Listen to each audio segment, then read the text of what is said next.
Malaki na yan.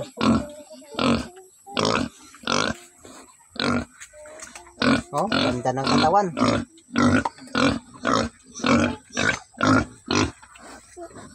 Pinakailobi yan. Katawan pa lang.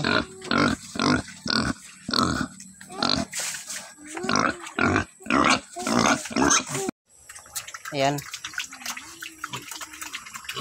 Mag-comment lang kayo dyan, mga kanoynoy. So, pwede na rin ito i-package, ipadala sa Gente. Sa Gente, padala sa inyo doon. Mag-comment lang kayo dyan. So, ayan. Pwede rin natin pwede natin ipadala sa pawn shop.